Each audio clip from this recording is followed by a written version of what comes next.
এগুলো দেখে ভয় পাওয়ার কিছু নাই, এখানে ভয় পাওয়ার কিছু নাই, ঠিক আছে। তো আজকে আমরা যে চ্যাপ্টারটা শুরু করব সেটা হচ্ছে কেমিক্যাল চেঞ্জ। আজকে আমরা যে চ্যাপ্টারটা শুরু করব সেটা হচ্ছে কেমিক্যাল চেঞ্জ, ঠিক আছে। আসলে স্টার্ট করি। কেমিক্যাল চেঞ্জের যে টপিকটা দিয়ে স্টার্ট করব সেটা হচ্ছে আমাদের গ্রিন কেমিস্ট্রি, সেটা হচ্ছে গ্রিন কেমিস্ট্রি।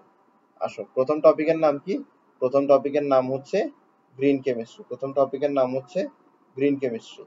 গ্রিন কেমিস্ট্রি কি জিনিস? গ্রিন কেমিস্ট্রি কি জিনিস? তো গ্রিন কেমিস্ট্রির ডেফিনেশন কিন্তু এই নাম্বারে একবার চলে আসছে। গ্রিন কেমিস্ট্রি ডেফিনেশন এই নাম্বারে চলে আসছে। এরপরে what do you mean by green chemistry, এটা কিন্তু একবার বি নাম্বারে চলে আসছে। তো গ্রিন কেমিস্ট্রির ব্যাখ্যাটাও ভালো করে বুঝতে হবে, গ্রিন কেমিস্ট্রির ডেফিনেশনটাও ভালো করে বুঝতে হবে। গ্রিন কেমিস্ট্রি হচ্ছে কেমিস্ট্রির একটা ব্রাঞ্চ। গ্রিন কেমিস্ট্রি হচ্ছে কেমিস্ট্রির একটা ব্রাঞ্চ যার লক্ষ্য হচ্ছে এনভায়রনমেন্ট ফ্রেন্ডলি কেমিক্যাল প্রসেস তৈরি করা, environment friendly chemical process design করা, অথবা কেমিক্যাল প্রসেসদের এনভায়রনমেন্ট ফ্রেন্ডলি করা। এটা বললে আরো বেটার হয় দ্যাট গ্রিন কেমিস্ট্রি হচ্ছে কেমিস্ট্রির একটা ব্রাঞ্চ যেটার এইম হচ্ছে কেমিক্যাল প্রসেস গুলোকে এনভায়রনমেন্ট ফ্রেন্ডলি করা, এনভায়রনমেন্ট ফ্রেন্ডলি করা, ঠিক আছে, এনভায়রনমেন্ট ফ্রেন্ডলি। ওকে,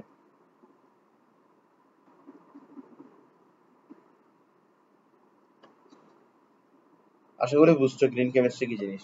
তো গ্রিন কেমিস্ট্রির আমাদের 12টা প্রিন্সিপাল আছে। গ্রিন কেমিস্ট্রি কয়টা প্রিন্সিপাল আছে? 12টা প্রিন্সিপাল আছে।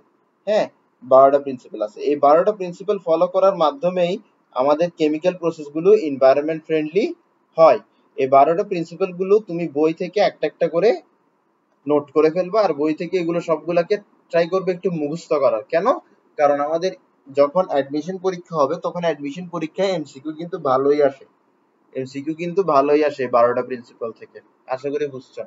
হ্যাঁ, আর 12টা প্রিন্সিপাল গুলো লিখার সময় আর মনে রাখার সময় একটা জিনিস মাথায় রাখবা, 12টা প্রিন্সিপালের ব্যাখ্যা মনে রাখতে হবে না, 12টা প্রিন্সিপালের জাস্ট নামগুলা মনে রাখতে হবে, জাস্ট হেডিংটা মনে রাখতে হবে, ঠিক আছে, জাস্ট হেডিংটা মনে রাখতে হবে। যেমন ধরো 12টা প্রিন্সিপালের মধ্যে প্রথম প্রিন্সিপালটা হচ্ছে প্রিভেন্ট ওয়েস্ট। তো বইয়ের মধ্যে প্রিভেন্ট ওয়েস্ট লিখে একটা ব্যাখ্যাও দেয়া আছে, ঠিক আছে, একটা বিরাট ব্যাখ্যাও দেয়া আছে। এই ব্যাখ্যা লাগবে না, এই ব্যাখ্যা লাগবে না, শুধুমাত্র আমার এই প্রিভেন্ট ওয়েস্ট এতটুকু মনে রাখতে পারলেই হবে। আশা করি বুঝছো। তো আমাদের এখানে অনেকগুলো এরকম প্রিন্সিপাল থাকবে, মোটমাট 12টা প্রিন্সিপাল থাকবে। 12টা প্রিন্সিপাল আমাদের জানা থাকতে হবে, ঠিক আছে। 12টা প্রিন্সিপালের মধ্যে আমি একটা প্রিন্সিপাল পড়াই দিব, সেটা হচ্ছে maximise atom economy, maximise atom economy, maximise atom economy, maximise atom economy, maximise atom economy, maximise atom economy, ঠিক আছে। আচ্ছা, আসি আমরা অ্যাটম ইকোনমিতে আসি, যে অ্যাটম ইকোনমি কি জিনিস, ঠিক আছে। অ্যাটম ইকোনমি কি জিনিস, অ্যাটম ইকোনমি কি জিনিস, অ্যাটম ইকোনমি কি জিনিস।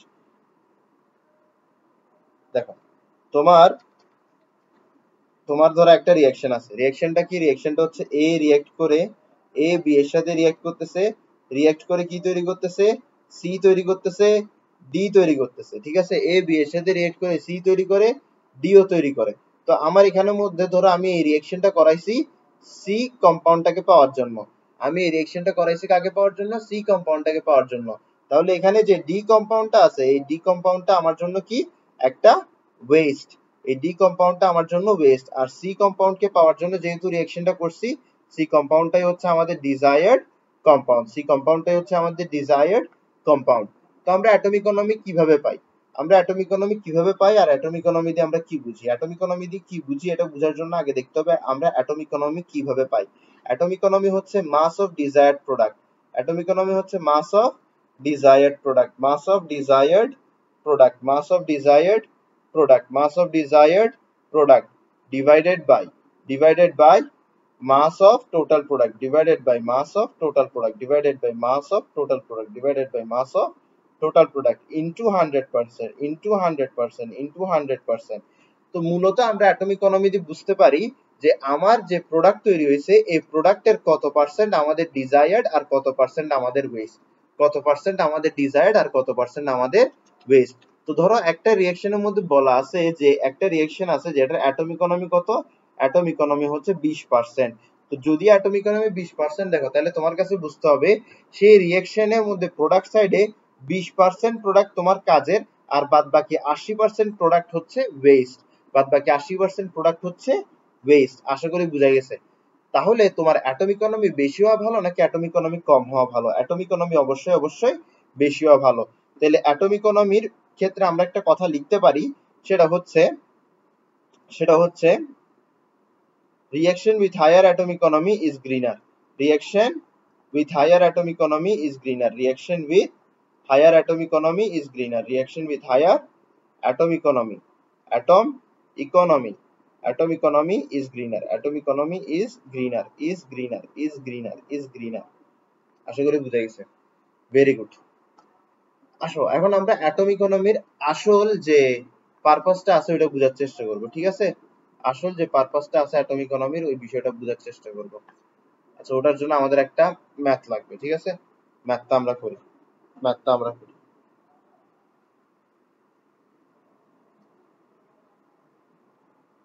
ম্যাথটা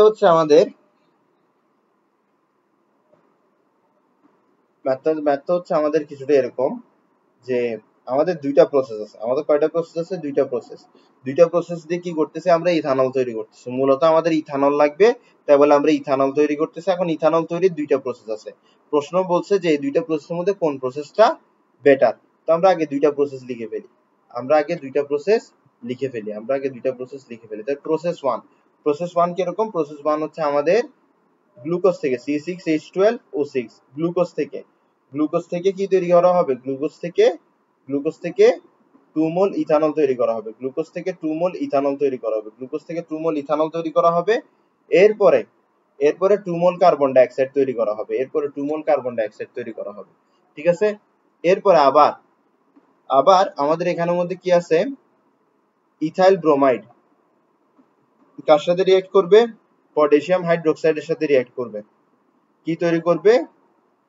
ইথানল তৈরি করবে। এরপরে পটাশিয়াম ব্রোমাইড তৈরি করবে। ঠিক আছে?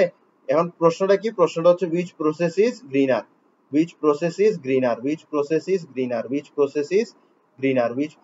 greener? এই স্টেমটা থেকে আমি মূলত তোমাদেরকে বুঝাইতে পারবো যে অ্যাটম ইকোনমির মূল তাৎপর্যটা কি। ধরো আমার কাছে ইথানল লাগবে, তো ইথানল তৈরি করার আমার কাছে মাল্টিপল প্রসেস থাকবে। এখানে ইথানল প্রডিউস করার আমার কি থাকবে? মাল্টিপল প্রসেস থাকবে। এখন আমি কোন প্রসেসটা সিলেক্ট করব? আমি ওই প্রসেসটাই সিলেক্ট করব যে প্রসেসের মধ্যে আমার বেশি অ্যাটম ইকোনমি থাকবে। অ্যাটম ইকোনমি বেশি হলে আমাদের প্রসেস কি হয়? প্রসেস বেশি গ্রিনার হয়। এখন আমাকে জিজ্ঞেস করা হয়েছে এই দুইটা প্রসেসের মধ্যে কোন প্রসেসটা বেশি গ্রিনার। তো কোন প্রসেসটা বেশি গ্রিনার হবে? যার অ্যাটম ইকোনমি সবচেয়ে কম হবে। তাহলে প্রসেস 1 এর জন্য অ্যাটম ইকোনমি কি হবে দেখো। প্রসেস 1 এর জন্য অ্যাটম ইকোনমি হবে mass of desired product divided by total mass of product into 100। তো এখন তুমি আমাকে বলো প্রথম প্রসেসের মধ্যে ডিজায়ার্ড প্রোডাক্ট কে? কার্বন ডাইঅক্সাইড নাকি ইথানল? ইথানল হচ্ছে ডিজায়ার্ড প্রোডাক্ট। তাহলে উপরে কি লিখবো? উপরে লিখবো হচ্ছে মাস অফ ইথানল। তো সামনে 2 টা দিতে হবে, ঠিক আছে? এখানে যে কোএফিশিয়েন্ট আছে ওটা কিন্তু অবশ্যই মাসের ক্যালকুলেশনে আনতে হবে। ঠিক আছে? এখন ইথানলের মলিকুলার মাসটা বসাই। কার্বনের অ্যাটমিক মাস কত? কার্বনের অ্যাটমিক মাস হচ্ছে 12। কার্বন আছে দুইটা, তাহলে 12 গুণ 2। এরপর হাইড্রোজেনের অ্যাটমিক মাস কত? হাইড্রোজেনের অ্যাটমিক মাস হচ্ছে 5। হাইড্রোজেনের অ্যাটমিক মাস হচ্ছে 1। হাইড্রোজেন আছে কয়টা? হাইড্রোজেন আছে হচ্ছে 5টা। ঠিক আছে? এরপর হচ্ছে অক্সিজেনের অ্যাটমিক মাস। অক্সিজেনের অ্যাটমিক মাস হচ্ছে কত? অক্সিজেনের অ্যাটমিক মাস হচ্ছে 16। এরপর আবারও হাইড্রোজেনের অ্যাটমিক মাস হচ্ছে 1। তো এইভাবে আমরা কি পেয়ে গেলাম? এভাবে আমরা পেয়ে গেলাম ইথানলের মলিকুলার মাস। এখন আমার কাছে কি লাগবে? এখন আমার কাছে টোটাল প্রোডাক্টের মলিকুলার মাস লাগবে। তো উপরে কত আসতেছে একটু হিসাব করে দেখো। তাহলে এখানে আসবে হচ্ছে 24, এখানে আসবে হচ্ছে তোমার 24, এখানে আসবে হচ্ছে 5, এই দুইটা মিলে একসাথে আসবে হচ্ছে 17। ঠিক আছে? তো 17 এর সাথে 3 যোগ করলে কত হয়? 20। তাহলে 5 আর 2 বাকি আছে, 2 20 22। ঠিক আছে? 22 আর 24 যদি যোগ হয় তাহলে তৈরি হবে 46। তার মানে আমার এখানের মধ্যে ইথানলের মাস কত? ইথানলের মাস হচ্ছে 46। এখন টোটাল প্রোডাক্টের মাস লিখবো। টোটাল প্রোডাক্টের মাস কিভাবে লিখবো? 2 ইনটু 46 প্লাস 2CO2 কিভাবে পাবো? 2। ঠিক আছে? আচ্ছা, 2টা বাইরে থাকবে। 2 কই থাকবে? 2 থাকবে হচ্ছে বাইরে, 2 হচ্ছে মোল নাম্বার, 2 কে আমি ব্র্যাকেটের বাইরে রাখলাম। এরপর আমি ব্র্যাকেটের ভেতরে কার্বন ডাই অক্সাইডের মলিকুলার মাসটা বের করব। কিভাবে বের করব? কার্বনের অ্যাটমিক মাস প্লাস অক্সিজেনের মলিকুলার মাস, অক্সিজেনের মলিকুলার মাস বসাবো এখানে, অক্সিজেনের মলিকুলার মাস। ঠিক আছে, ভেরি গুড। আসো, তাহলে আমরা এখানের মধ্যে কি পাচ্ছি দেখো, আমরা এখানের মধ্যে উপরে পাচ্ছি হচ্ছে 92, উপরে কত পাচ্ছি? উপরে পাচ্ছি হচ্ছে 92, উপরে পাচ্ছি হচ্ছে 92, নিচে পাচ্ছি হচ্ছে 92 প্লাস 32 প্লাস 12, 32 32 প্লাস 12 ইন্টু 2 মানে হচ্ছে 88, তার মানে 98, 92 প্লাস 88, 92 প্লাস 88, তাহলে 92 ডিভাইডেড বাই 92 প্লাস 88, ঠিক আছে, ইন্টু 100 তাহলে হচ্ছে 51.1%। ঠিক আছে, ইন্টু 100, এখানে ইন্টু 100টা আমি দিতে ভুলে গেছি। ঠিক আছে, ইন্টু 100 করলে কত আসবে? ইন্টু 100 করলে আসবে হচ্ছে 51.1%। ঠিক আছে, তাহলে এটাই হচ্ছে আমাদের প্রসেস 1 এর অ্যাটম ইকোনমি। এখন আমরা প্রসেস 2 এর অ্যাটম ইকোনমি বের করব। প্রসেস 2 এর অ্যাটম ইকোনমি বের করব। আসো, প্রসেস 2 এর অ্যাটম ইকোনমি কিভাবে বের করব? প্রসেস 2 এর অ্যাটম ইকোনমি বের করার জন্য আগে বুঝতে হবে আমার এখানে ডিজায়ার্ড প্রোডাক্ট কোনটা। ডিজায়ার্ড প্রোডাক্ট হচ্ছে আমাদের ইথানল, ডিজায়ার্ড প্রোডাক্ট হচ্ছে আমাদের ইথানল, ডিজায়ার্ড প্রোডাক্ট হচ্ছে আমাদের ইথানল, যার মাস হচ্ছে 46। আর আমাদের টোটাল প্রোডাক্ট কি? টোটাল প্রোডাক্ট হচ্ছে আমাদের ইথানল এবং পটাশিয়াম ব্রোমাইড। ইথানলের মাস হচ্ছে 46 আর পটাশিয়াম ব্রোমাইডের মাস কত? পটাশিয়ামের মাস হচ্ছে আমাদের 39, পটাশিয়ামের মাস হচ্ছে আমাদের 39। আর ব্রোমিনের মাস কত? ব্রোমিনের মাস হচ্ছে আমাদের, ব্রোমিনের মাস হচ্ছে আমাদের ব্রোমিনের মাস হচ্ছে আমাদের এখানের মধ্যে মনে হয় 90। ঠিক আছে, ব্রোমিনের মাস হচ্ছে আমাদের 90, ব্রোমিনের মাস হচ্ছে আমাদের 90, আর এখানের মধ্যে ইনটু 100। ঠিক আছে, আসলে এখানের মধ্যে কি হবে?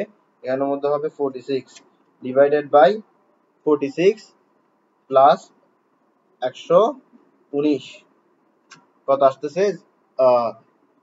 27.87%, ঠিক আছে, আশা করি বুঝছো। তা আমাদের দুইটা রিঅ্যাকশন দেওয়া ছিল, বলা ছিল যে এই দুটোটার মধ্যে গ্রিনার কোনটা হবে, এই দুটোটার মধ্যে ওইটাই গ্রিনার হবে যার অ্যাটম ইকোনমি সবচেয়ে বেশি হবে। এখন তোমার একটা প্রশ্ন হইতে পারে যে কি আমি কিভাবে বুঝলাম যে এখানে ইথানল হবে ডিজায়ার্ড প্রোডাক্ট? তো তোমাকে যখন একাধিক প্রোডাক্ট দেয়া থাকবে আর জিজ্ঞেস করবে কোনটা বেশি গ্রিনার, তোমার কাছে বুঝতে হবে, তোমার কাছে অ্যাটম ইকোনমি ইউজ করতে হবে। আর যখন তুমি অ্যাটম ইকোনমি ইউজ করতে যাবো, তোমার কাছে ডিজায়ার্ড প্রোডাক্ট কি এটা জানতে হবে। তোমাকে যখন একাধিক ইকুয়েশন দেয়া থাকবে আর তোমার কাছে বুঝতে হবে যে ডিজায়ার্ড প্রোডাক্ট এখানে কোনটা হবে, তাহলে তুমি সুন্দর মতো প্রতিটা রিঅ্যাকশনের প্রোডাক্ট সাইডে দেখবা, প্রোডাক্ট সাইডে দেখবা কোনটা কমন, যেটা কমন ওটাই হচ্ছে কি, ওটাই হচ্ছে মেইন প্রোডাক্ট, ওটাই হচ্ছে মেজর প্রোডাক্ট। ঠিক আছে, সরি, ওটা হচ্ছে ডিজায়ার্ড প্রোডাক্ট। তো আমার এখানের মধ্যে কমন কে? ইথানল, তার মানে আমাদের ইথানলে কি ডিজায়ার্ড প্রোডাক্ট। ঠিক আছে, ভেরি গুড। তাহলে আমরা অ্যাটম ইকোনমি বুঝে গেছি। এখন আমরা যে জিনিসটা বুঝবো সেটা হচ্ছে রেট অফ রিঅ্যাকশন। এরপরে যে অংশটা বুঝবো সেটা হচ্ছে রেট অফ রিঅ্যাকশন। এই চ্যাপ্টারের এটা খুব ইম্পর্টেন্ট একটা অংশ, rate of reaction. Rate of reaction,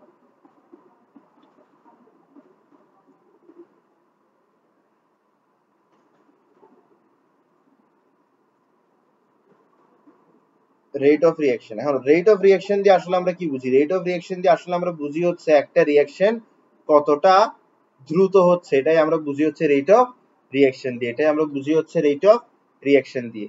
এখন আরেকটা জিনিস আমাদের কাছে বুঝতে হবে, আরেকটা জিনিস আমাদের কাছে বুঝতে হবে, সেটা হচ্ছে আমাদের রিঅ্যাকট্যান্টের কনসেন্ট্রেশন সময়ের সাথে সাথে কমে আর প্রোডাক্টের কনসেন্ট্রেশন সময়ের সাথে সাথে বাড়ে।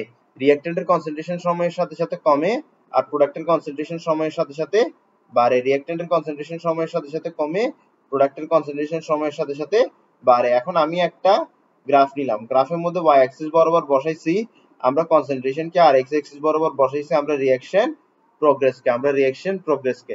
ঠিক আছে, আমাদের এখানের মধ্যে আমরা প্রোডাক্টের কনসেন্ট্রেশনকে ব্লু কালার দিয়ে দেখাচ্ছি। তো সময়ের সাথে সাথে তোমার প্রোডাক্টের কনসেন্ট্রেশন কি হবে? বাড়বে। এই যে রিঅ্যাকশন প্রোগ্রেস দিছি এটা হচ্ছে মূলত সময়। ঠিক আছে, বাম থেকে ডান দিকে গেলে সময় বাড়বে, তো সময় বাড়ার সাথে সাথে প্রোডাক্টের কনসেন্ট্রেশন কি হবে? প্রোডাক্টের কনসেন্ট্রেশন বাড়বে, প্রোডাক্টের কনসেন্ট্রেশন বাড়বে, প্রোডাক্টের কনসেন্ট্রেশন বাড়বে, প্রোডাক্টের কনসেন্ট্রেশন বাড়বে। এখন আসো, এখন আমরা বুঝবো হচ্ছে রিঅ্যাকট্যান্টের কনসেন্ট্রেশন কি হবে। সময়ের সাথে সাথে আমাদের রিঅ্যাকট্যান্টের কনসেন্ট্রেশন কমবে, সময়ের সাথে সাথে আমাদের রিঅ্যাকট্যান্টের কনসেন্ট্রেশন কমবে, সময়ের সাথে সাথে আমাদের রিঅ্যাকট্যান্টের কনসেন্ট্রেশন কমবে। ঠিক আছে, সময়ের সাথে সাথে আমাদের রিঅ্যাকট্যান্টের কনসেন্ট্রেশন কমবে। তাহলে গ্রিন কালার দিয়ে আমরা রিঅ্যাকট্যান্টের কনসেন্ট্রেশন বুঝাইলাম, ব্লু কালার দিয়ে আমরা প্রোডাক্টের কনসেন্ট্রেশন বুঝালাম। ঠিক আছে, ভেরি গুড। এখন আমরা রেট অফ রিঅ্যাকশন কে রিঅ্যাকট্যান্টের কনসেন্ট্রেশন কমা আর প্রোডাক্টের কনসেন্ট্রেশন বাড়া দিয়ে বুঝাবো। তো একটা রিঅ্যাকশন কত ফাস্ট হচ্ছে এটা আমরা কিভাবে বুঝতে পারি? এটা আমরা বুঝতে পারি একটা রিঅ্যাকশনের রিঅ্যাকট্যান্টের কনসেন্ট্রেশন কত তাড়াতাড়ি কমতেছে ওটা দেখে। একটা রিঅ্যাকশন কত তাড়াতাড়ি ঘটতেছে এটা আমরা কিভাবে বুঝতে পারি? এটা আমরা বুঝতে পারি একটা রিঅ্যাকশনে প্রোডাক্টের কনসেন্ট্রেশন কত তাড়াতাড়ি বাড়তেছে ওটা দেখে। বুঝা গেছে? তার মানে রেট অফ রিঅ্যাকশন কি? রেট অফ রিঅ্যাকশন হচ্ছে রিঅ্যাকট্যান্টের কনসেন্ট্রেশন কত তাড়াতাড়ি কমতেছে অথবা প্রোডাক্টের কনসেন্ট্রেশন কত তাড়াতাড়ি বাড়তেছে। বুঝা গেছে? আশা করি বুঝছো। তাহলে রেট অফ রিঅ্যাকশনকে আমরা প্রোডাক্টের কনসেন্ট্রেশন আর রিঅ্যাকট্যান্টের কনসেন্ট্রেশনের সাপেক্ষেও এক্সপ্লেইন করতে পারি। আসো আমরা রেট অফ রিঅ্যাকশনের ইকুয়েশন লিখব। রেট অফ রিঅ্যাকশন কি? রেট অফ রিঅ্যাকশন হচ্ছে রেট অফ রিঅ্যাকশন হচ্ছে রেট অফ রিঅ্যাকশন হচ্ছে rate of reaction হচ্ছে decrease of concentration of reactant, decrease of concentration of reactant, decrease of concentration of reactant, decrease of concentration of reactant, decrease of concentration of reactant, decrease of concentration of reactant, decrease of concentration of reactant। বুঝা গেছে? decrease of concentration of reactant divided by কি হবে? divided by t হবে। ঠিক আছে, divided by t হবে। তো এটাই হচ্ছে আমাদের রেট অফ রিঅ্যাকশন। আমরা রেট অফ রিঅ্যাকশনকে এভাবে বলতে পারি, রেট অফ রিঅ্যাকশন আমরা কিভাবে পাবো? রেট অফ রিঅ্যাকশন আমরা রেট অফ রিঅ্যাকশন আমরা কিভাবে পাবো? রেট অফ রিঅ্যাকশন আমরা তখনই পাবো যখন আমরা টি সময়ে রিঅ্যাকট্যান্টের ঘনমাত্রা যতটুকু কমছে ওটাকে নিউমারেটরে বসাবো আর টি সময়টাকে ডিনোমিনেটরে বসাবো। তাহলে রেট অফ রিঅ্যাকশন হচ্ছে টি সময়ে কি পরিমাণ রিঅ্যাকট্যান্ট এর কনসেন্ট্রেশন কমছে ডিভাইডেড বাই টি সময়। ঠিক আছে, রেট অফ রিঅ্যাকশনকে চাইলে আমরা প্রোডাক্টের কনসেন্ট্রেশনের সাহায্যেও এক্সপ্লেইন করতে পারি। তাহলে রেট অফ রিঅ্যাকশন কি? রেট অফ রিঅ্যাকশন হচ্ছে আমাদের increase of concentration of product. Rate of reaction কি? Increase of concentration of product, increase of concentration of product, increase of concentration of product divided by T, increase of concentration of product divided by T. তো এটাকে আমরা এভাবেও বলতে পারি যে rate of reaction আমরা প্রোডাক্টের কনসেন্ট্রেশনের সাহায্যে পাবো। কিভাবে পাইতে পারি? আমরা টি সময়ে প্রোডাক্টের কনসেন্ট্রেশন যে পরিমাণ বাড়ছে ওটাকে টি সময় দিয়ে ডিভাইড করে দিব। আশা করি বুঝছো। তাহলে রেট অফ রিঅ্যাকশন কি? রেট অফ রিঅ্যাকশন হচ্ছে decrease of concentration of reactant per unit time or increase of concentration of product per unit time. এটাই হচ্ছে আমাদের রেট অফ রিঅ্যাকশন। আশা করি বুঝছো। তাহলে রেট অফ রিঅ্যাকশন ওকে। আর রেট অফ রিঅ্যাকশনের ইকুয়েশন লিখানো শিখাবো। রেট অফ রিঅ্যাকশনের ইকুয়েশন লিখানো শিখাবো। ঠিক আছে, একটা এক্সাম্পল দিয়ে দিব, এক্সাম্পল দিয়ে রেট অফ রিঅ্যাকশনের ইকুয়েশন লিখানো শিখাবো। আসো, এক্সাম্পলটা হচ্ছে এরকম, দেখো এ মোল এ বি মোল বি এর সাথে রিঅ্যাক্ট করতেছে। ঠিক আছে, কি তৈরি করতেছে? সি মোল সি তৈরি করতেছে, ডি মোল ডি তৈরি করতেছে। ঠিক আছে, তাহলে আমরা এখন এখানের মধ্যে কি বের করব? Rate of reaction. এখন আমরা এখানের মধ্যে বের করব rate of reaction. Rate of reaction আমরা কিভাবে বের করতে পারি?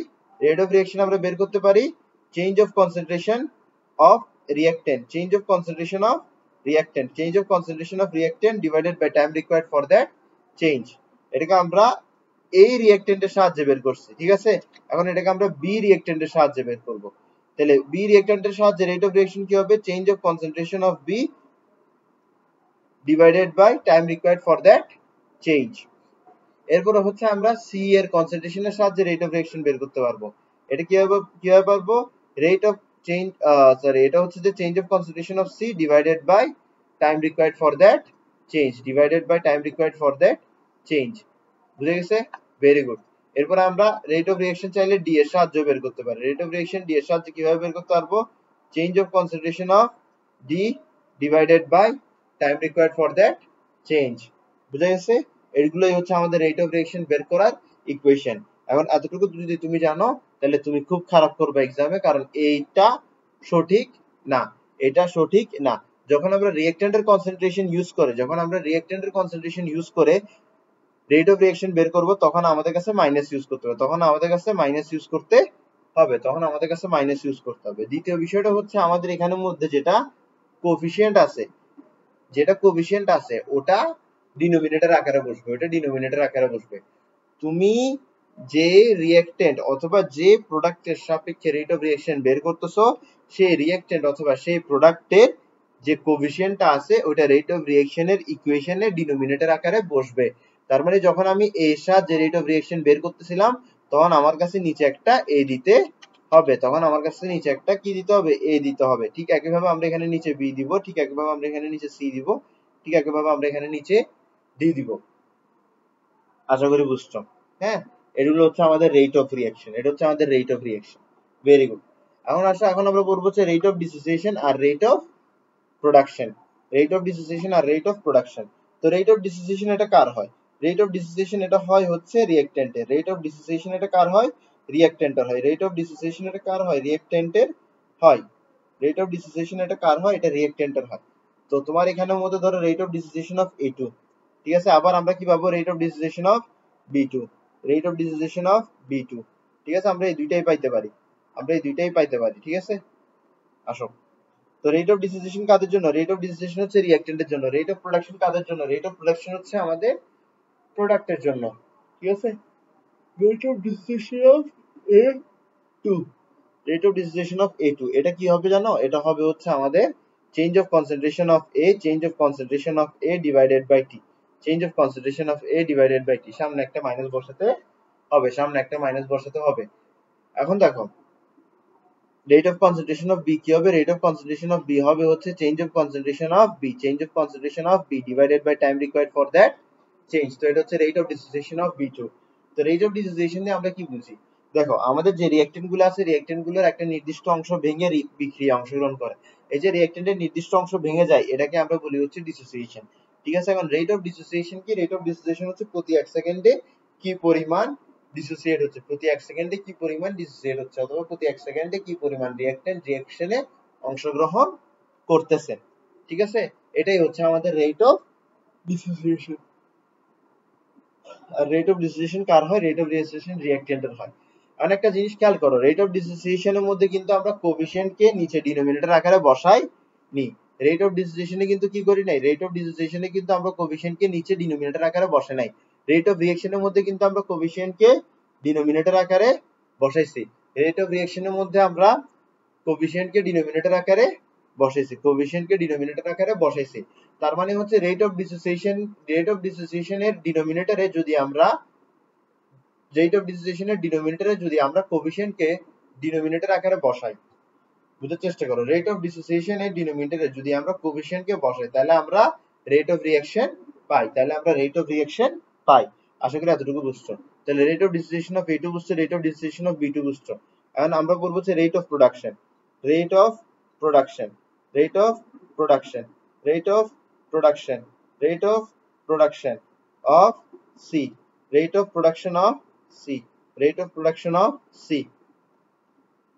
আচ্ছা এখানের মধ্যে আমরা A2 B2 দিয়ে দিই, ঠিক আছে, A2 B2। and rate of production of C, rate of production of C কি হবে? rate of production of C হবে হচ্ছে change of concentration of C divided by time required for that change, time required for that change। এখন আমরা rate of production of কি বের করব? rate of production of D, rate of production of D বের করব, rate of production of D। তো rate of production of D কি হবে? rate of production of D হবে হচ্ছে rate of production of D হবে হচ্ছে rate of production of D হবে হচ্ছে change of concentration of D, time required for that change, time required for that change, time required for that change, time required for that change। তো এটাই হচ্ছে আমাদের rate of production of D. আবার একই কথা, rate of production, rate of রিঅ্যাকশনে আমরা C কে কি করছিলাম? কোএফিসিয়েন্টকে কি করছিলাম? ডিনোমিনেটর আকারে বসাছিলাম। রেট অফ প্রোডাকশনের মধ্যে কোএফিসিয়েন্টকে ডিনোমিনেটর আকারে বসাবো না। আবার একটা জিনিস খেয়াল করো, আমরা যদি এখানে কোএফিসিয়েন্টকে ডিনোমিনেটর আকারে বসাই তাহলে আমরা রেট অফ রিঅ্যাকশন পেয়ে যাবো। আমরা যদি কোএফিসিয়েন্টকে এখানে ডিনোমিনেটর আকারে বসাই তাহলে আমরা রেট অফ রিঅ্যাকশন পেয়ে যাবো। তো মোট কথা হচ্ছে রেট অফ প্রোডাকশনকে যদি রেট অফ প্রোডাকশনের ডিনোমিনেটরে যদি আমরা কোএফিসিয়েন্টকে বসাই তাহলে আমরা রেট অফ রিঅ্যাকশন পাই, তাহলে আমরা রেট অফ রিঅ্যাকশন পাই। আসলে আমাদের এখানের মধ্যে একটা অঙ্ক আছে, আমরা ওই একটা অঙ্কটা করব, ঠিক আছে, আমরা ওই একটা অঙ্কটা করব। হ্যাঁ এটা হচ্ছে সেই অঙ্ক।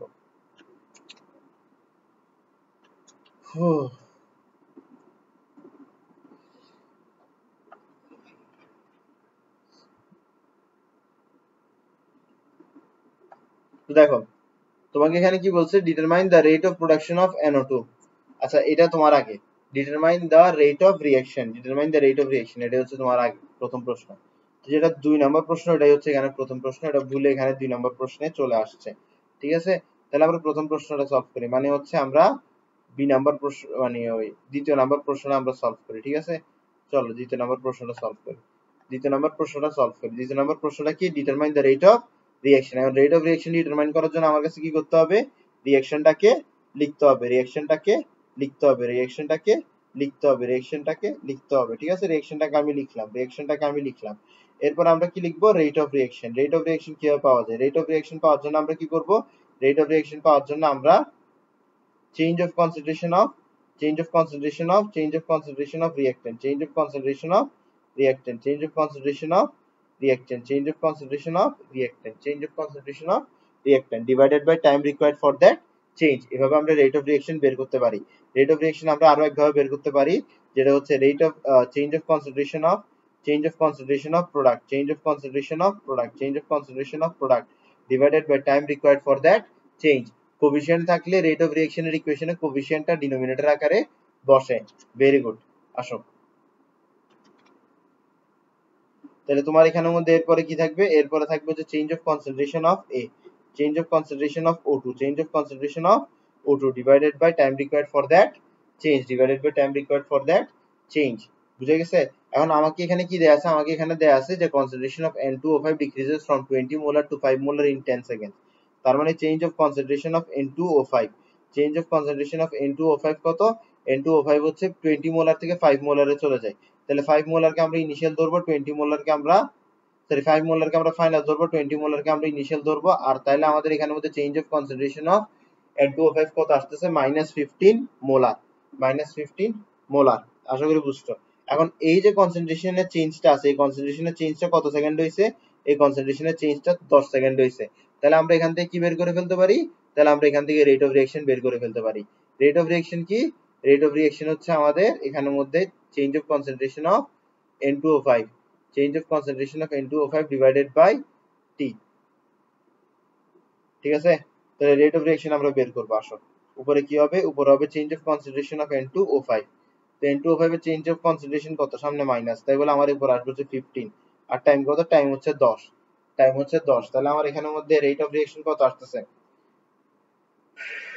রেট অফ রিঅ্যাকশন কত আসতেছে? রেট অফ রিঅ্যাকশন 1.5 আসবে না, রেট অফ রিঅ্যাকশন আসবে, রেট অফ রিঅ্যাকশন আসবে 3। কেন 3 আসবে? কারণ এখানের মধ্যে যেটা কোফিশিয়েন্ট আছে, কোফিশিয়েন্টটা ডিনোমিনেটর আকারে বসবে। রেট অফ রিঅ্যাকশন আসবে 3 মোল per litre per second, mole per litre per second, mole per litre per second. এখন এখানের মধ্যে অনেকের কনফিউশন থাকে যে যে আমাদের এই যে রেট অফ রিঅ্যাকশন আছে, রেট অফ রিঅ্যাকশনের ইউনিট কি? রেট অফ রিঅ্যাকশনের ইউনিট হবে mole per litre per second. Rate of রিঅ্যাকশনের ইউনিট হবে mole per litre per second, mole per litre per second. এখন তুমি একটা জিনিস খেয়াল করো, তুমি উপরে কি দিচ্ছ এখানে? তুমি এখানের মধ্যে চারোটা ক্ষেত্রে উপরে দিচ্ছ কনসেন্ট্রেশনের চেঞ্জ। তো কনসেন্ট্রেশনের চেঞ্জের ইউনিট কি? কনসেন্ট্রেশনের চেঞ্জের ইউনিট হচ্ছে কনসেন্ট্রেশন, কনসেন্ট্রেশনের চেঞ্জের ইউনিট হচ্ছে কনসেন্ট্রেশন। ঠিক আছে, ভেরি গুড। কনসেন্ট্রেশনের চেঞ্জের ইউনিটটা হচ্ছে কি? কনসেন্ট্রেশন, সরি কনসেন্ট্রেশনের চেঞ্জের ইউনিটটা হচ্ছে মোল পার লিটার, তাই বলে উপরে ইউনিটটা কি হচ্ছে আমার এখানে? মোল পার লিটার। আর নিচের ইউনিটটা হচ্ছে সেকেন্ড, তাই বলে মোট ইউনিট হচ্ছে মোল per litre per second, mole per litre per second. আশা করি বুঝা গেছে। Very good. তাহলে তুমি এখন এখানের মধ্যে কি করতে পারো? তুমি এখানের মধ্যে সুন্দর মতো ইউনিটটা বসাতে পারো, মোল পার লিটার পার সেকেন্ড। তাহলে তুমি দ্বিতীয় কাজটা করে ফেলছো। এখন তোমার নাম্বার ওয়ান কাজটা করা বাকি। নাম্বার ওয়ান কাজটা কি? নাম্বার ওয়ান কাজটা হচ্ছে determine the production of NO2, determine the production of NO2, determine the production of NO2। তো NO2 এর প্রোডাকশন দিয়ে আমরা দিন শেষে কি বুঝতেছি? NO2 এর প্রোডাকশন দিয়ে আমরা দিন শেষে বুঝতেছি দ্যাট এই যে ডেল এইচ আছে, ডেল এইচটা কি হবে? ডেল এইচটা কি হবে? ডেল এইচটা কি হবে? এটাতে যাইতে হবে না। ডেল এইচটা কি হবে? এটাতে যেতে হবে না। এখন কি বলছে? and বলছে যে determine the rate of production of NO2, determine the rate of production of NO2। ঠিক আছে, NO2 এর rate of production কি হবে? NO2 এর rate of production হবে NO2 এর concentration এর change, NO2 এর concentration এর change divided by কি? divided by time required for that change, divided by time required for that change।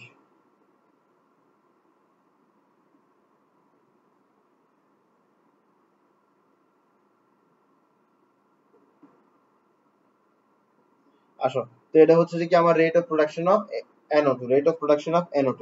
ঠিক আছে, এখন আমাদের এখানের মধ্যে রেট অফ রিঅ্যাকশনের ইকুয়েশন আসছিল না? রেট অফ রিঅ্যাকশনের ইকুয়েশন থেকে আমরা একটু আমরা কি দেখতে পাই দেখো, rate of reaction is equals to কি, rate of reaction is equals to হচ্ছে আমার NO2 divided by 40, NO2 divided by 40, ঠিক আছে, এটাই হচ্ছে আমাদের রেট অফ রিঅ্যাকশন, এটাই হচ্ছে আমাদের রেট অফ রিঅ্যাকশন, এটাই হচ্ছে আমাদের রেট অফ রিঅ্যাকশন, ঠিক আছে, এটাই হচ্ছে আমাদের রেট অফ রিঅ্যাকশন। আর আমার এখানে কি বের করতে হবে, আমার এখানে বের করতে হবে হচ্ছে, আমার এখানে বের করতে হবে del NO2 divided by T, del NO2 divided by T বের করার জন্য কি করতে হবে, টিটাকে রেট অফ রিঅ্যাকশনের সাথে মাল্টিপ্লাই করতে হবে, টিটাকে রেট অফ রিঅ্যাকশনের সাথে মাল্টিপ্লাই করতে হবে, টিটাকে রেট অফ রিঅ্যাকশনের সাথে মাল্টিপ্লাই করতে হবে। আসো আমরা করি, টিকে আমরা রেট অফ রিঅ্যাকশনের সাথে মাল্টিপ্লাই করি, টিকে আমরা রেট অফ রিঅ্যাকশনের সাথে মাল্টিপ্লাই করি, টিকে আমরা রেট অফ রিঅ্যাকশনের সাথে মাল্টিপ্লাই করি, তাহলে কত আসে দেখো, তাহলে কত আসে দেখো, এখানের মধ্যে আসতেছে হচ্ছে তোমার 4 ইন্টু,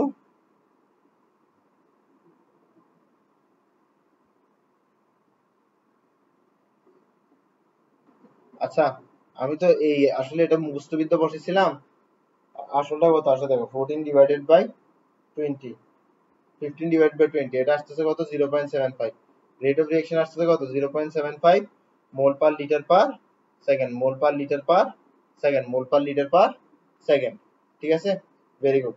আসো, তাহলে তোমার এখানে রেট অফ রিঅ্যাকশন কত আসবে, রেট অফ রিঅ্যাকশন আসবে হচ্ছে তোমার, রেট অফ রিঅ্যাকশন আসবে হচ্ছে 4 ইন্টু 4, রেট অফ রিঅ্যাকশন আসবে হচ্ছে তোমার 4 ইন্টু, আচ্ছা সরি, রেট অফ রিঅ্যাকশন না, রেট অফ প্রোডাকশন আসবে হচ্ছে তোমার, রেট অফ প্রোডাকশন আসবে হচ্ছে তোমার 4 into rate of reaction, 4 into rate of reaction, 4 into rate of reaction, এটাই হচ্ছে আমার rate of production of NO2, ঠিক আছে। তাহলে রেট অফ রিঅ্যাকশন কত, রেট অফ রিঅ্যাকশন হচ্ছে তোমার 0.75 মোল, 0.75 মোল, তো 4 ইন্টু 0.75 মোল করলে কত হয়, 3 মোল পার লিটার পার সেকেন্ড। আশা করি বুঝছো।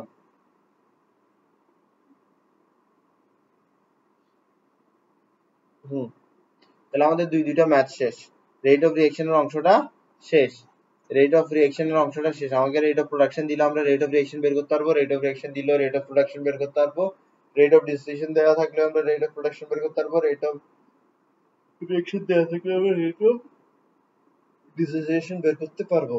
আশা করি বুঝছো। আসো, এরপর আমরা কি বলবো, এরপর আমরা বলবো যে factors effecting rate of reaction, factors effecting rate of reaction. আসো,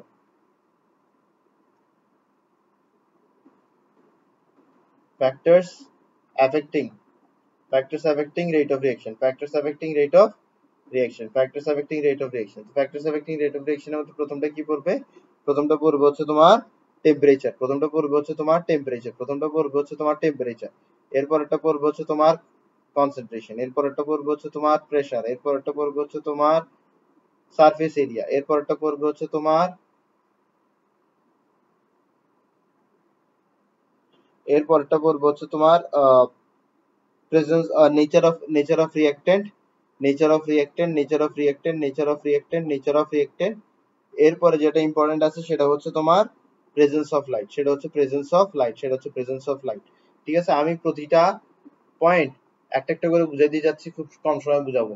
তো দেখো টেম্পারেচার, হ্যাঁ, তুমি টেম্পারেচার যদি তুমি বাড়াতে চাও, তোমার কাছে কি করতে হবে, তোমার কাছে হিট সাপ্লাই দিতে হবে, ঠিক আছে, তুমি হিট সাপ্লাই দিলা, হিট সাপ্লাই দিলে মলিকুলগুলার এনার্জি কি হবে, মলিকুলগুলার এনার্জি বেড়ে যাবে, মলিকুলগুলার এনার্জি বেড়ে গেলে কি হবে, মলিকুলার এনার্জি গুলো বেড়ে গেলে মলিকুলগুলো বেশি বেশি দৌড়াদৌড়ি করবে, বেশি বেশি দৌড়াদৌড়ি করলে কি হবে, কোলিশন বেড়ে যাবে, কোলিশন, আমাদের রিঅ্যাকট্যান্ট থেকে প্রোডাক্ট তৈরি হয় কোলিশনের মাধ্যমে, এন্ড কোলিশন যেহেতু বেড়ে গেছে, আমাদের রিঅ্যাকশন কি হয়ে যাবে, রিঅ্যাকশন বেড়ে যাবে, রিঅ্যাকশন বেড়ে যাবে, রিঅ্যাকশন বেড়ে যাবে, সুতরাং অবশেষে আর রেট অফ রিঅ্যাকশন বেড়ে যাবে। আশা করি বুঝছো। এখন দেখো, এখন যদি আমরা কি করি, এখন যদি আমরা টেম্পারেচার কমাই, টেম্পারেচার কিভাবে কমাই, হিট কমানোর মাধ্যমে টেম্পারেচার কমাই, আর যদি আমরা হিট কমাই দিই, তাহলে আমাদের এনার্জি, তার মানে আমাদের মলিকুলার এনার্জি, তার মানে আমাদের মলিকুলার এনার্জি কমে যাবে, মলিকুলার এনার্জি যদি কমে যায় তাহলে কোলিশন হবে কম, তাহলে কোলিশন হবে কম, কোলিশন যদি কম হয় তাহলে রিঅ্যাকশন কোন দিকে যাবে, রিঅ্যাকশন, কোলিশন যদি কম হয়, কোলিশন যদি কম হয় তাহলে রিঅ্যাকশন হবে কম, কোলিশন যদি কম হয় তাহলে রিঅ্যাকশন হবে কম, রিঅ্যাকশন যদি কম হয় তাহলে রেট অফ রিঅ্যাকশন হবে কম, তাহলে রেট অফ রিঅ্যাকশন হবে কম। তাহলে আমরা বুঝতেছি কি টেম্পারেচার বাড়ালে রেট অফ রিঅ্যাকশন বাড়ে, টেম্পারেচার কমালে রেট অফ রিঅ্যাকশন কমে, বুঝে গেছে, ভেরি গুড। এখন আসো কোলিশন, এখন আসো কনসেন্ট্রেশন, এখন আসো কনসেন্ট্রেশন, ঠিক আছে, ভেরি গুড।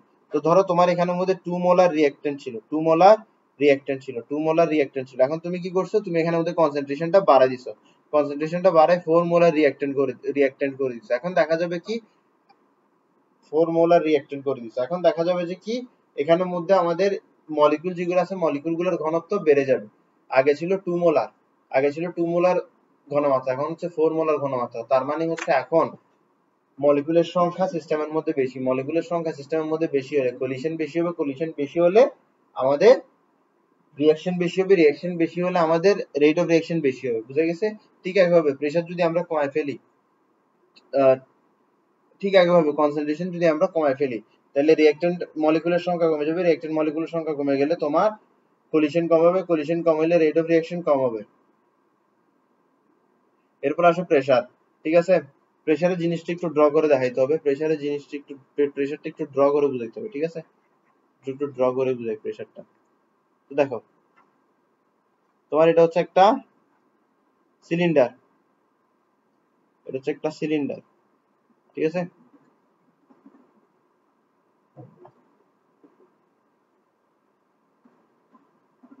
এটা হচ্ছে একটা সিলিন্ডার। এখন দেখো সিলিন্ডারের মধ্যে আমরা একটা পিস্টন নিলাম, এটা হচ্ছে একটা পিস্টন। ঠিক আছে, এখন দেখো, এখন আগে ধরো মলিকুল গুলো সবগুলো এখানে ছিল এই সিলিন্ডারের ভিতরে। এখন ধরো আমি পিস্টন দিয়ে কি করলাম, প্রেসার দিলাম, এখন মলিকুল গুলো অনেক কাছাকাছি চলে আসছে না? মলিকুল গুলো কাছাকাছি চলে আসার কারণে মলিকুল গুলোর মাঝখানে কলিশন বেশি হবে না? মলিকুল গুলোর মাঝখানে কলিশন বেশি হলে রেট অফ রিঅ্যাকশন বেশি হবে, রেট অফ রিঅ্যাকশন বেশি হবে। বুঝে গেছে আশা করি? তার মানে প্রেসার বাড়ালে রেট অফ রিঅ্যাকশন বাড়ে, প্রেসার কমালে রেট অফ রিঅ্যাকশন কমে।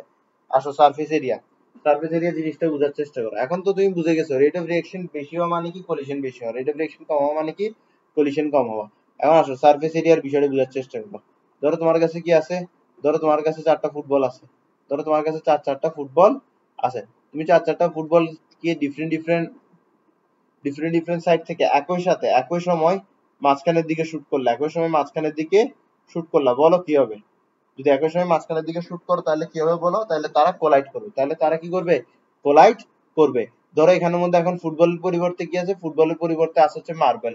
আর তুমি যদি চারটাকে মাঝখানের দিকে ধাক্কা দাও তাহলে তাদের কোলিশন না হওয়ারও চান্সেস আছে, তাদের কোলিশন না হওয়ারও চান্সেস আছে। এখন মলিকিউল সরি মার্বেল আর ফুটবলের মধ্যে পার্থক্যটা কি? মার্বেল আর ফুটবলের মধ্যে পার্থক্য হচ্ছে সারফেস এরিয়া। ফুটবলের সারফেস এরিয়া বেশি, এই কারণে ফুটবলে কলিশন বেশি, ফুটবলে কলিশন যেহেতু বেশি তোমার রিঅ্যাকশন প্রোডাক্টও বেশি। ঠিক আছে, এরপরে হচ্ছে তোমার মার্বেল, মার্বেলের সারফেস এরিয়া কম, সারফেস এরিয়া কম হওয়ার কারণে রিঅ্যাকশন কম, রিঅ্যাকশন কম হওয়ার কারণে কি হবে? রিঅ্যাকশন কম হওয়ার কারণে সরি মার্বেলের সারফেস এরিয়া কম, সারফেস এরিয়া কম হওয়ার কারণে কলিশন কম হয়েছে। কলিশন কম হলে রিঅ্যাকশন কম হয়, রিঅ্যাকশন কম হওয়া মানে কি রেট অফ রিঅ্যাকশন কম হওয়া। বুঝে গেছে? আশা করি বুঝে গেছে। এখন তুমি ফুটবল আর মার্বেল এগুলোর তুলনায় এগুলোর জায়গায় তুমি গ্যাস মলিকুল চিন্তা করো, রিঅ্যাক্টেন্ট মলিকুল গুলো চিন্তা করো। তো রিঅ্যাক্টেন্ট মলিকুল গুলো কখন কলেক্ট করতে পারবে? যখন তাদের সারফেস এরিয়া ফুটবলের মতন বড়। আর কখন কলেক্ট করতে তাদের কষ্ট হবে? যখন তাদের সারফেস এরিয়া মার্বেলের মতো ছোট। তো সারফেস এরিয়া যত বেশি হবে রিঅ্যাক্টেন্ট মলিকুলের কাছে কলিশন করা তত সহজ হবে, রিঅ্যাকশন মলিকুল যত বেশি কলিশন করবে তত বেশি প্রোডাক্ট তৈরি হবে, রিঅ্যাকশন তত ফাস্ট হবে। এরপরে যে ইফেক্ট, এরপরে যে ফ্যাক্টরটা আছে যেটা হচ্ছে নেচার অফ রিঅ্যাক্টেন্ট। মোটমাট কথা হচ্ছে এক এক রিঅ্যাক্টেন্ট এক এক রিঅ্যাক্টেন্টের সাথে ভালো রিঅ্যাক্ট করে। যেমন ধরো আমাদের তেল পানি একজন আরেকজনের সাথে ভালো রিঅ্যাক্ট করে না। ঠিক আছে, তো এক এক রিঅ্যাক্টেন্ট এক এক রিঅ্যাক্টেন্টের সাথে ভালো মানে এক এক রিঅ্যাক্টেন্টের সাথে বেশি ভালো রিঅ্যাকশন দেখাতে পারে। তো এটাই হচ্ছে তোমার নেচার অফ রিঅ্যাক্টেন্ট। নেচার অফ রিঅ্যাক্টেন্টের উপর ভিত্তি করেও তোমার কিন্তু রেট অফ রিঅ্যাকশন ভ্যারি করতে পারে। এরপর হচ্ছে প্রেজেন্স অফ লাইট। তো দেখো আমাদের কিন্তু একটা প্রসেস পড়া আছে ফটোসিনথেসিস, ফটোসিনথেসিস কিন্তু দিনেও হয় রাতেও হয়। ঠিক আছে, যখন ফটোসিনথেসিস দিনে হয়, যখন ফটোসিনথেসিস দিনে হয় তখন লাইটের প্রেজেন্স হয়, যখন ফটোসিনথেসিস রাতে হয় তখন লাইটের অ্যাবসেন্স হয়। তো কোন সময় ফটোসিনথেসিস বেশি হবে? ফটোসিনথেসিস বেশি হবে দিনে, ফটোসিনথেসিস বেশি হবে দিনে because of presence of light. তো লাইটের প্রেজেন্সটা কি করে? লাইটের প্রেজেন্সটা আমাদের রিঅ্যাকশন বাড়াইতেছে, ফটোসিনথেসিসের ক্ষেত্রে রিঅ্যাকশন বাড়ানো মানে রেট অফ রিঅ্যাকশন বাড়াইতেছে। বুঝে গেছে? তাহলে তোমার এখানের মধ্যে টেম্পারেচার থেকে প্রেজেন্স অফ লাইট এগুলো কিভাবে আমাদের রেট অফ রিঅ্যাকশনকে ইনফ্লুয়েন্স করতেছে এগুলো বুঝছো? আশা করি বুঝছো। আসো, আজকের ক্লাস এতটুকুই।